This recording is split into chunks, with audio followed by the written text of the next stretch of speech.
Bonjour à tous, c'est Gwenaëlle C. Je suis très heureuse de partager avec vous cette nouvelle guidance pour les énergies de la pleine lune du 12 mars 2017. Ah là là, cette pleine lune, qu'est-ce que ça brasse, mon Dieu, on est secoué. Cette pleine lune, elle est vraiment forte et elle vient nous chercher très très très profondément dans nos racines. Elle est en plus couplée à un très beau et très grand portail quantique qui est le portail de la flamme double du 10 mars. Euh, les deux cumulés ensemble, eh bien, on a vraiment l'impression que ça nous renverse. Ça nous renverse. On est. Alors, l'expression qui me vient en tête est peut-être pas forcément la plus appropriée, mais c'est vraiment une notion de culbute hein, qui nous arrive, culbute au niveau du moral. Culbute au niveau intérieur, c'est un effondrement intérieur. Alors qu'est-ce qui se passe avec cette pleine lune? D'abord, elle intervient, donc c'est une pleine lune dans le signe du poisson, en poisson, mais à ce moment-là, au moment où elle sera vraiment pleine, elle sera active en transit dans le signe de la Vierge. Active dans le signe de la Vierge, ça veut dire qu'elle va venir nous chercher dans notre besoin de sécurité, dans notre besoin de structure aussi. Elle va venir nous questionner aussi dans notre rapport à la matière, dans notre rapport aux valeurs matérielles, morales aussi. Euh, Elle fait remonter, donc on a conjointement à ça tout un aspect gloubi-boulga avec Neptune, avec Mercure, avec Chiron. On va pas s'attarder sur les éléments astro, mais ça vient vraiment eh bien, nous titiller dans le fond du fond du fond du fond de la racine, d'une racine qui est enfouie tellement profondément que peut-être même ça peut venir nous chercher dans nos vies antérieures. Des choses qui remontent à la surface et on ne sait pas pourquoi. Alors parfois, ce sont des blessures, des douleurs, des peurs qu'on pensait avoir gérées, qu'on pensait avoir guéries et pour une raison qu'on n'explique pas, tout d'un coup ça remonte à la surface. Et ça nous demande eh bien, de le regarder avec un regard neuf. Ça nous demande de le guérir aussi. Et puis ça peut aussi faire ressurgir ou surgir simplement des peurs qu'on ne pensait pas avoir. Oh, imaginez, alors encore quand on est très jeune, on se découvre et c'est chouette. Imaginez quand on avance en âge et qu'on découvre encore, dis donc, des choses sur nous-mêmes. Waouh! C'est vrai que là, ça va quand même très très loin. Alors cette pleine lune, elle nous questionne beaucoup, elle nous fait douter. Sommes-nous sur le bon chemin? Sommes-nous en sécurité? Avons-nous tout ce dont nous avons besoin? Il n'est même pas question ici de parler de manque, mais c'est vraiment la peur qui est présente. Donc elle nous secoue, elle nous brasse dans nos émotions.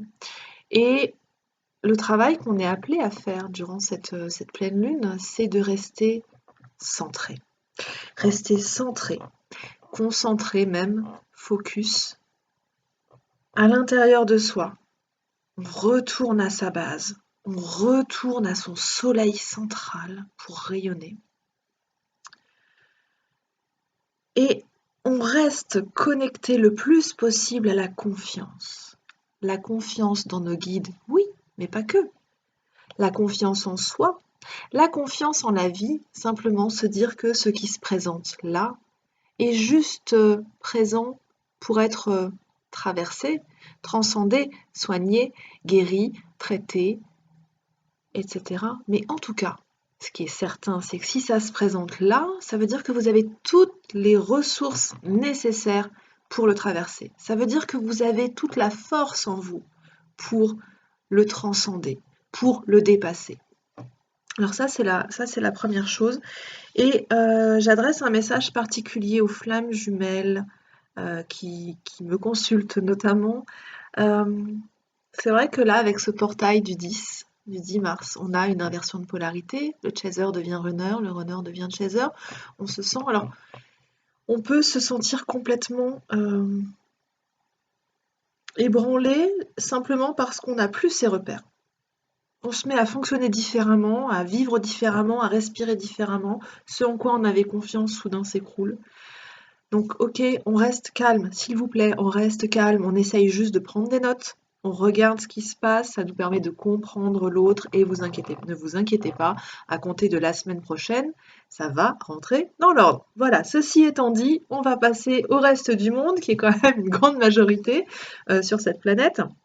Donc, ça nous questionne dans notre besoin de sécurité, ça vient nous questionner dans notre matière, ça vient aussi nous questionner dans notre rapport au père, à la patrie. Hein, on est dans un mois de nettoyage des énergies des lignées paternelles. Ça, je vous en ai déjà parlé dans les prévisions écrites, dont je vous remets le lien dans la capsule en dessous de cette vidéo. Le rapport au père, le rapport à la patrie, ça c'est quelque chose, c'est un sujet qui revient et qui revient. Alors ici, pour les Français, c'est un peu logique aussi puisque on est dans une période d'élection présidentielle, donc on entre en campagne, on a les signatures, etc. Donc ça nous questionne aussi sur la manière dont on se sent par rapport à tout ça. Et le sujet qui était vraiment essentiel par rapport à cette nouvelle lune, c'est pourquoi ça nous secoue autant? Eh bien simplement parce que nous sommes dans une phase d'apprentissage.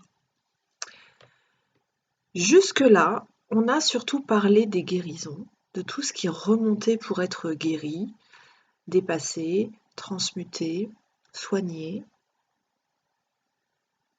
Et on était ces derniers mois dans une énergie de clôture de cycle. Alors oui, la clôture de cycle, on en parle, on en a marre de clôturer les cycles, mais là, c'était un peu comme si la porte, on devait forcer un peu là pour la fermer. Bon, ça c'est ok, les cycles sont enfin achevés, les guérisons continuent, mais ce ne sont plus tout à fait les mêmes. Et là, on entre dans un nouveau cycle. Donc on vient de fermer un cycle de 9 ans, ça c'est sûr. 18 ans pour certains, et il y a même certaines personnes qui sont en train de boucler un cycle beaucoup, beaucoup, beaucoup plus long. Et c'est vrai que ça nous remue. Alors, comme le cycle est bouclé, on entame un nouveau cycle. C'est bien là ce qui se passe avec notamment l'équinoxe de printemps qui arrive le 20 mars, le 20-21 mars, avec la nouvelle année astrologique qui s'ouvre notamment, mais là en tout cas ça ouvre surtout les énergies vers le bélier, vers le mois d'avril, etc. Nous en attendant, on est bien là sur la pleine lune du 12 mars. La pleine lune du 12 mars, on est dans cet état qui est suspendu entre la fermeture des énergies des 9 du cycle de 9 ans et l'ouverture des énergies d'un nouveau cycle de 9 ans et plus. Et donc, on est suspendu et depuis plusieurs années, on reçoit des codes d'activation, on reçoit des codes de lumière en provenance du soleil central, Alcyone. C'est vrai qu'on a subi énormément de tempêtes géomagnétiques et pas mal d'éruptions solaires également.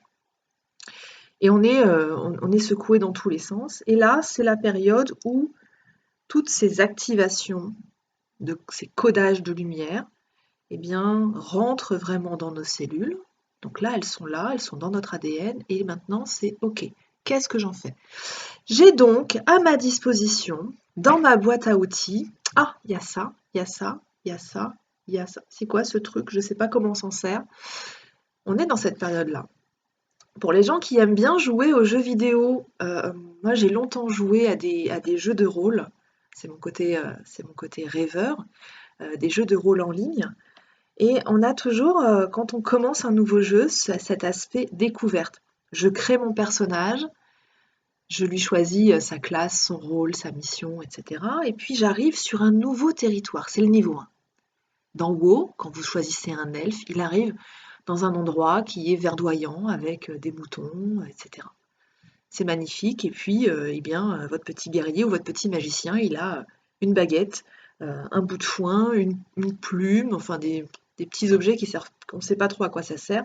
Et il rencontre des personnages qui lui donnent des missions. Et il apprend petit à petit à se servir de ces petits objets. Quand il sait s'en servir, on lui en donne d'autres et il grandit dans sa quête. Eh bien, mes petits amis, nous sommes tous de jolis petits elfes de la nuit de niveau 1. Donc il va bien falloir qu'on fasse preuve d'énormément d'humilité et de se dire que d'accepter de dire je ne sais pas. Là, je ne sais pas très bien où j'en suis. Là, je ne sais pas très bien où je vais, ou en tout cas, j'ai envie d'aller plutôt dans cette direction-là, mais le chemin, je ne le connais pas. La carte du territoire, je ne la connais pas. Et mes compétences, je sais qu'elles peuvent me servir à ça, ça, ça. Maintenant, la manière dont je vais pouvoir m'en servir pour monter d'un niveau, pour aller au-dessus, je ne sais pas trop, mais je vais apprendre. Et c'est ça qu'on nous appelle à faire et c'est ça aussi qui nous fait si peur actuellement, c'est cette impression de ne plus être dans le contrôle de rien, même plus dans le contrôle de soi. Et comme tout est en train de changer, c'est aussi notre connexion à la source qui change. Beaucoup de gens témoignent actuellement et me disent mais j'ai vraiment la sensation d'être coupée de ma source, j'ai la sensation d'être coupée de mon cœur, j'ai la sensation d'être coupée de mon intuition, je n'entends plus mes guides, je n'entends plus les gens que j'aime, je me sens séparée des autres. Tout ça est une illusion. Cette impression de séparation est une illusion. Cette impression de précarité est une illusion. C'est important que je vous le dise et que je vous le répète. Comme je vous l'ai indiqué, cette lune, elle vient nous faire travailler la confiance. Elle vient nous faire travailler le fait que nous ne nous laissons pas embarquer par la peur. Donc, il n'y a pas de coupure, ce n'est pas vrai. C'est au contraire, tout l'enjeu de cette période, c'est au contraire donc d'être centré et de se sentir complètement relié à l'univers, relié à la source, relié les uns aux autres et surtout relié à soi-même. C'est évidemment compliqué de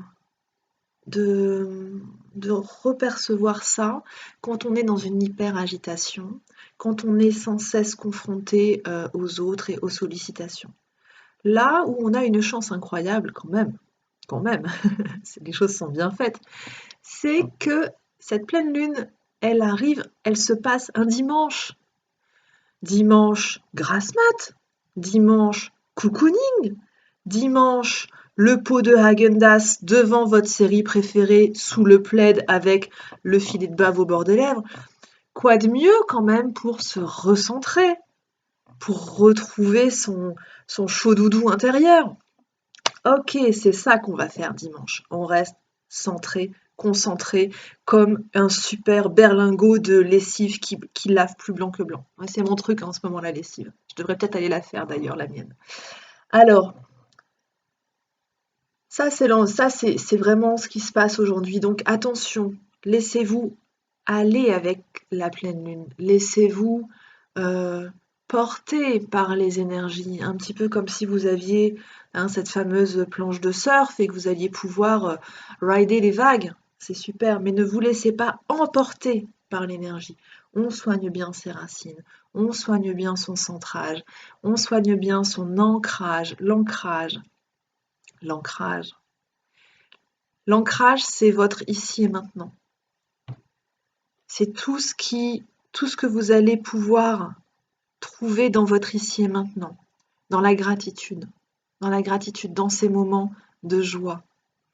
Quand on est dans la gratitude, dans la joie, il n'y a plus de peur, il n'y a plus de doute, il n'y a plus de crainte. Il ne reste plus que la joie, il ne reste plus que le moment présent. Ça, c'est l'ancrage. Donc, je vous invite à cultiver la gratitude. Et puis, attention à vos racines aussi. Vos racines, elles peuvent se sentir un petit peu perturbées. Donc, eh bien, essayez de bien ressentir l'énergie sous vos pieds et puis de favoriser des activités comme la marche en forêt, des choses calmes. On reste zen et on ne se laisse pas embarquer par la peur. Qu'est-ce que je voulais vous dire aussi sur cette lune? J'ai oublié. C'est vendredi. La fatigue est là, encore. Et puis moi, je suis bien, bien partie là pour le coup avec les énergies de la Lune, ça me fait bien décoller, donc voilà. Donc oui, pour en revenir à cette sensation d'être coupé, pour certains d'entre vous, il peut y avoir un changement de guidance. C'est-à-dire qu'il peut y avoir un remplacement d'équipe au niveau des gens qui vous entourent. Peut-être que c'est juste que pour vous, il va y avoir un petit temps d'adaptation. Peut-être qu'il ne parle plus tout à fait le même langage ou qu'il ne s'exprime plus de la même manière. Les signes que vous allez recevoir seront différents. Toutes les synchronicités seront peut-être un petit peu différentes. Donc surtout, surtout, surtout, confiance, confiance, confiance. Alors, j'ai pas fait de numérologie spécifique pour cette lune. Je vais juste tirer une carte de tarot comme ça en direct pour voir ce que ça nous donne.